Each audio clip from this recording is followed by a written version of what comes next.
بسم اللہ الرحمن الرحیم۔ السلام علیکم، میرے چینل سدھ اوریجنل پر خوش آمدید۔ امید کرتی ہوں آپ سب ٹھیک ٹھاک ہوں گے، خوش باش ہوں گے۔ اللہ تعالیٰ کی ڈھیروں ڈھیر نعمتیں اور برکتیں آپ پر نازل ہوں۔ تو چلیے چلتے ہیں، شروع کرتے ہیں آج کی ویڈیو۔ عمران سیریز بلیک ہاؤنڈز 5ویں قسط۔ ایک پہاڑ کی بلند چٹان کی اوٹ میں منوہر اوندے منہ لیٹا ہوا تھا۔ اس کے ہاتھ میں مشین گن تھی جس پر نائٹ ٹیلیسکوپ فٹ تھی، اور وہ اس سے آنکھیں لگائے گہرے اندھیرے میں دور درے سے ذرا اوپر دائیں طرف ایک غار کے دہانے پر موجود رام پیارے اور اس کے 3 ساتھیوں کو دیکھ رہا تھا۔ رام پیارے اور اس کے 3 ساتھی چٹانوں کی اوٹ لیے ہاتھوں میں 2 مشین گنیں پکڑے بڑے چوکنے انداز میں لیٹے ہوئے تھے۔ ان کی نظریں درے پر ہی لگی ہوئی تھیں جہاں سے پاک ایشیائی گروپ نے ظاہر ہونا تھا۔ منوہر کے ساتھ ایک اور آدمی بھی اسی انداز میں لیٹا ہوا تھا، لیکن اس کی آنکھوں پر دوربین موجود نہ تھی، البتہ اس کے ہاتھ میں ایک محسوس قسم کی رائفل تھی۔ باس یہ لوگ کسی صورت بھی رام پیارے اور اس کے ساتھیوں کی فائرنگ سے بچ کر نہ نکل سکیں گے۔ منوہر کے ساتھ لیٹے ہوئے آدمی نے کہا، ہاں لیکن اس کے باوجود ہمیں ہوشیار رہنا ہے، منوہر نے جواب دیا۔ پھر آہستہ آہستہ رات کا اندھیرا ختم ہوتا چلا گیا اور صبح کی روشنی ہر طرف پھیلتی چلی گئی، لیکن درے سے کوئی برآمد نہ ہوا تھا۔ یہ کیا ہوا؟ کیا ہمیں غلط اطلاع دی گئی ہے یا ان لوگوں نے ارادہ بدل لیا ہے؟ انہیں تو ہر صورت میں رات کو آنا چاہیے تھا، ایسے کام تو رات کے اندھیرے میں ہی مکمل ہوتے ہیں، منوہر نے ہونٹ بھینچتے ہوئے کہا، اور اس کے ساتھ ہی اس نے مشین گن پر لگی ہوئی ٹیلیسکوپ اتارنی شروع کر دی۔ میرا خیال ہے باس کہ ان لوگوں نے ارادہ بدل دیا ہے، ورنہ سردار آصف کا آدمی کسی صورت بھی غلط بیانی نہیں کر سکتا، منوہر کے ساتھی نے جواب دیتے ہوئے کہا۔ ویسے اب دن کی روشنی میں درا اور اوپر چٹانوں کی اوٹ میں لیٹے ہوئے رام پیارے اور اس کے ساتھی انہیں صاف دکھائی دے رہے تھے۔ ارے او، یہ کیا؟ یہ کون ہے؟ اچانک منوہر نے چونک کر کہا۔ کیا کون؟ اس کے ساتھی نے چونک کر حیرت سے کہا۔ وہ اوپر دیکھو۔ رام پیارے اور اس کے ساتھیوں نے اوپر دیکھا۔ میرا خیال ہے میں نے وہاں کسی آدمی کو چٹان کے پیچھے چھپتے ہوئے دیکھا ہے، منوہر نے کہا۔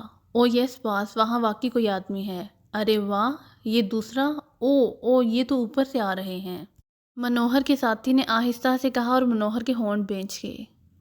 اس کا مطلب ہے کہ بات لیک آؤٹ ہو گئی ہے، لیکن اب بھی یہ بچ کر نہیں جا سکتے، منوہر نے تیز لہجے میں کہا، اور ساتھ ہی اس نے جیب سے ایک چھوٹا سا آلہ نکالا اور اس کا ایک بٹن دبا دیا۔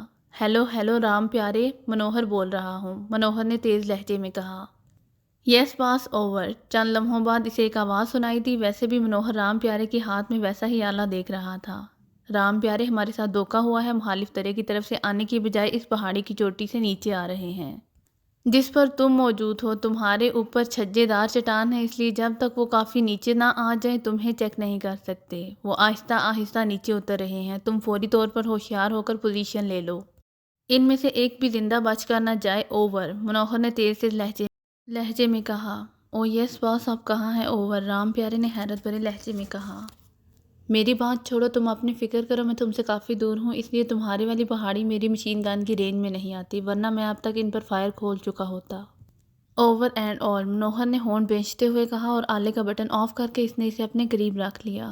باس، کاش یہ لوگ ہماری گنوں کی رینج میں ہوتے، یہ انتہائی تربیت یافتہ انداز میں نیچے اتر رہے ہیں، منوہر کے ساتھی نے کہا۔ اب فکر کی کوئی بات نہیں ہے، رام پیارے کم تربیت یافتہ نہیں ہے، ہاں اگر ہم یہاں نہ ہوتے تو وہ یقیناً مارا جاتا، منوہر نے کہا، اور ابھی اس کا فکرہ ختم ہی ہوا تھا کہ اچانک پہاڑی سے فائرنگ کی بلند آواز سنائی دی، اور اس کے ساتھ ہی ایک دردناک چیخ کے ساتھ ایک چٹان سے آدمی بری طرح ہاتھ پیر مارتا نیچے گہرائیوں میں گرتا چلا گیا۔ اس ہی لمحے ایک بار پھر فائرنگ کی آوازیں سنائی دی، اور اس کے ساتھ ہی ایک اور کربناک چیخ سنائی دی، اور منوہر نے بے اختیار ہونٹ بھینچ لیے، کیونکہ یہ چیخ پہلی چیخ کی نسبت نیچے سے سنائی دی تھی جہاں رام پیارے اور اس کے ساتھی موجود تھے، اور چند لمحوں بعد پہاڑیاں بموں کے خوفناک دھماکوں اور مشین گن کی فائرنگ سے گونجنے لگیں، لیکن سامنے کوئی آدمی نظر نہ آ رہا تھا۔ منوہر کا جسم لیٹے لیٹے پارے کی طرح تھرک رہا تھا، اس کا شاید باس نہ چل رہا تھا کہ وہ اٹھ کر اس خوفناک جنگ میں کود پڑے، لیکن وہ اس لیے بے بس تھا کہ درے کی حد تک تو اس کی گنوں کی رینج تھی، لیکن اس سے آگے پہاڑی اس کی گنوں کی رینج سے بہرحال باہر تھی، اور اس وقت درے میں اترنا اپنے آپ کو موت کے منہ میں دینے کے مترادف تھا،